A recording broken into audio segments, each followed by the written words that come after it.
Oi, tudo bom? Hoje eu tô aqui para falar da parte 2 da Rua do Medo, 1978. Não esquece de curtir e de seguir o canal, porque eu tô sempre trazendo vídeo aqui das novidades. Esse filme, intitulado 1978, é justamente a continuação lá do 1994. Eu vou deixar aqui no card, eu já falei desse filme. E ele traz justamente um flashback lá para aquele massacre do acampamento. Esse filme ele tem bem uma vibe mais sexo, drogas e rock and roll, já que ele realmente é ambientado ali nos anos 70.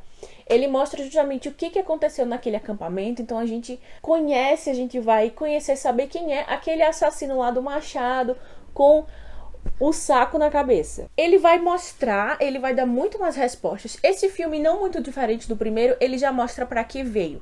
Então, nenhum desses dois filmes, e eu suponho que o terceiro vai seguir a mesma vibe, vai ser aquele filme que vai te surpreender.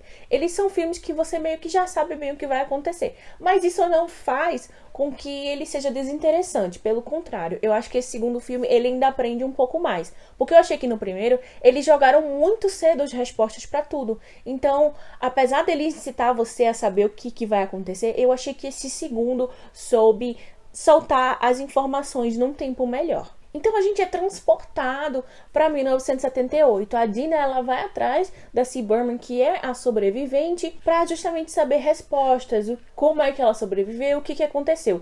E a gente vê que ela tá realmente sobrevivendo, ela não tá bem vivendo. Claro que uma situação extremamente traumática, como aquela, iria mudar para sempre a vida dela, mas a gente vê que ela vive nessa paranoia e sempre se escondendo do assassino. Esse filme ele ainda não responde 100% o como ela conseguiu fugir da maldição, porque a gente vê lá que a Sam, ela morreu e ela voltou, mas ainda assim ela foi possuída.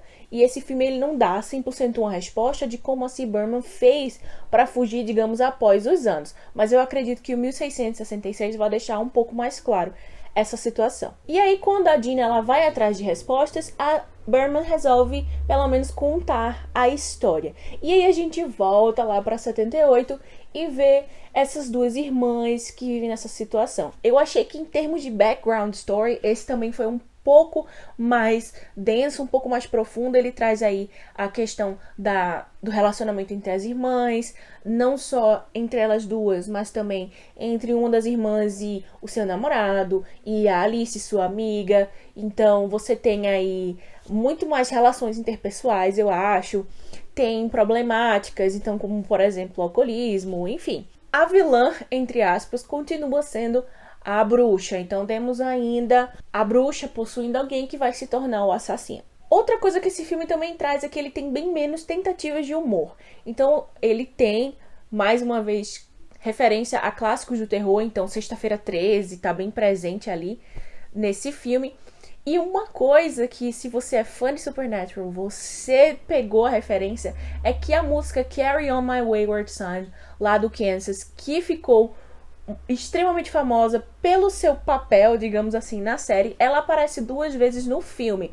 Lembrando que a série Supernatural, ela tem sim uma vibe de terror, e eu senti também algumas referências ali principalmente nas cenas de floresta, e essa música também, ela meio que remete, porque querendo ou não, lá em Supernatural, o negócio da família é salvar pessoas, caçar coisas, e Rua do Medo, eles estão ali tentando se livrar daquele monstro. Como eu comentei, esse filme ele traz algumas respostas, então a gente fica sabendo um pouco mais da maldição. Apesar de que eu acho que o filme mais denso em termos de informação, eu continuo achando que vai ser o 1666. A gente teve um sneak peekzinho, uma ceninha ali final, já ligando pro próximo filme, eu já vou falar dela.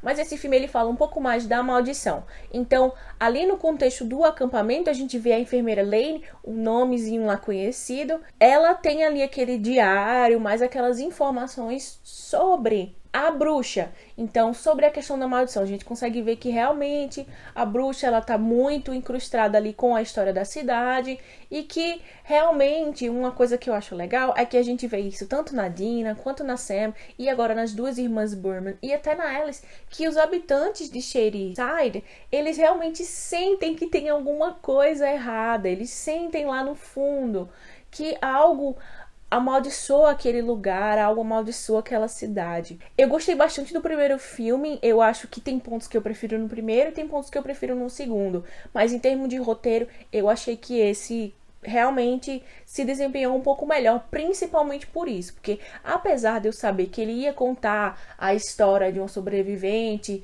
e eu sabia para onde ele ia, eu não tinha meio que 100% das informações, como eu senti no primeiro. Eu senti que o primeiro ele me surpreendeu bem menos que o segundo.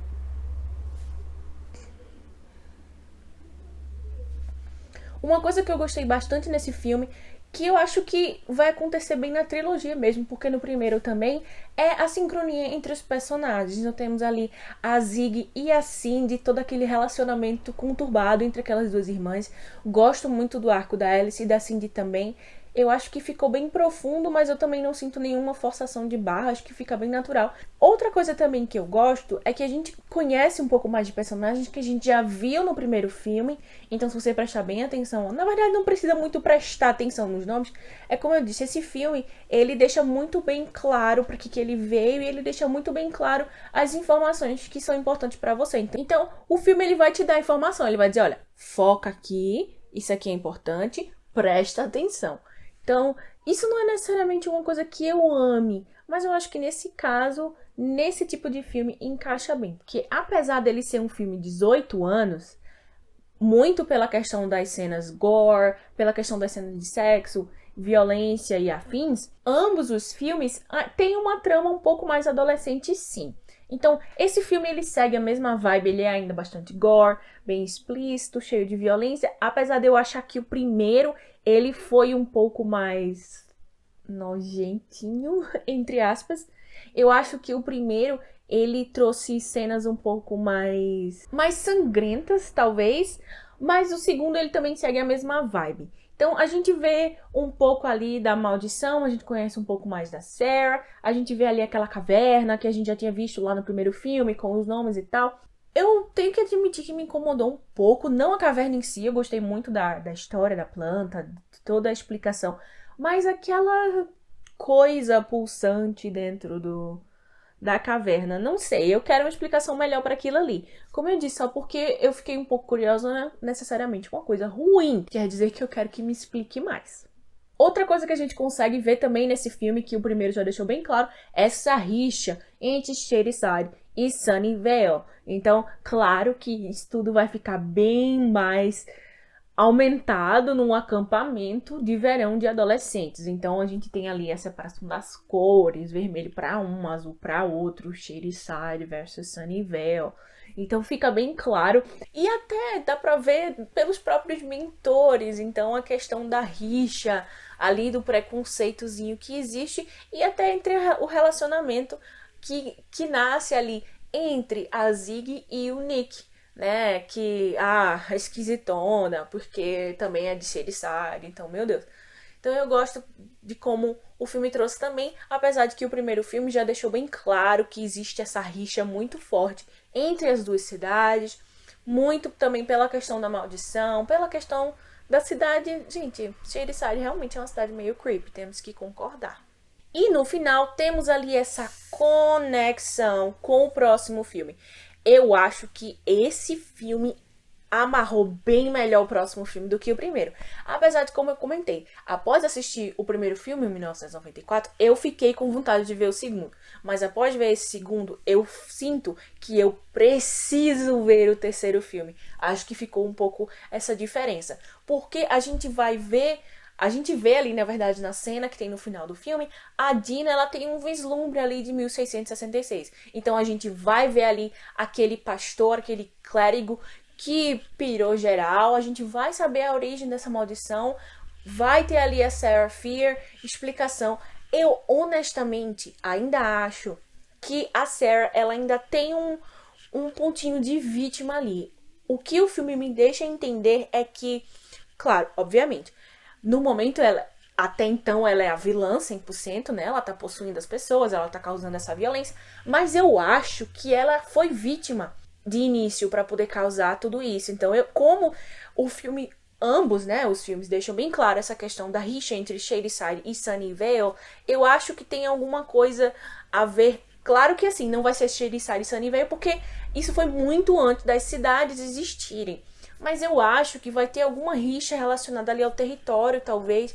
A série falou muito disso. Então, claro que quando a gente fala de época, né, lá 1666, a gente tem aquele sistema, então, uma sociedade bem mais arcaica, mas eu acho que alguma coisa foi feita com a Sarah. De novo, eu não li os livros, então realmente eu não sei onde a história vai, eu não tenho noção do que pode acontecer, mas o que o filme me deixa entender é isso, é que talvez a Sarah ela esteja tentando se vingar aí de alguma forma. Por enquanto, a gente só especula. Claro que aquela última cena ali do filme dá bastante pra gente ver e um gostinho muito forte de quero mais. Eu gostei do paralelo entre os atores ali. Quero ver como é que o próximo filme vai abordar isso. Eu já tinha comentado no meu vídeo anterior que eu acho que o próximo filme vai ser uma vibe mais pesada no sentido estilo A Bruxa, sabe? Um filme bem mais dark. Talvez eles deem uma diminuída ali na trilha sonora, que nesse filme também foi muito boa, mas no primeiro filme eu gostei de ver a diferença, porque eu tava com um pouco de medo de ser apenas tipo o mesmo filme dividido em 3 partes, que meio que não deixa de ser, mas são pedaços, são, digamos, peças completamente diferentes de um quebra-cabeça. A gente consegue sentir uma assinatura diferente do primeiro filme pro segundo filme, tanto em fotografia quanto em transição de cena, apesar de que eu também gostei bastante das transições de cena desse filme, mas já na trilha sonora eu consigo sentir um pouco a mudança de vibe, sabe?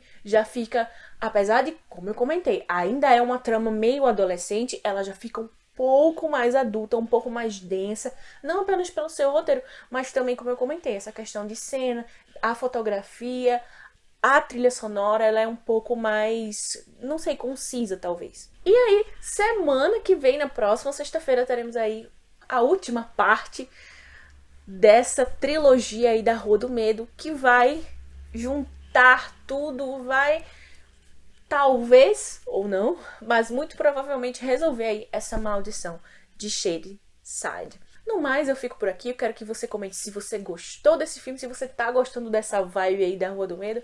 Um beijo e até a próxima.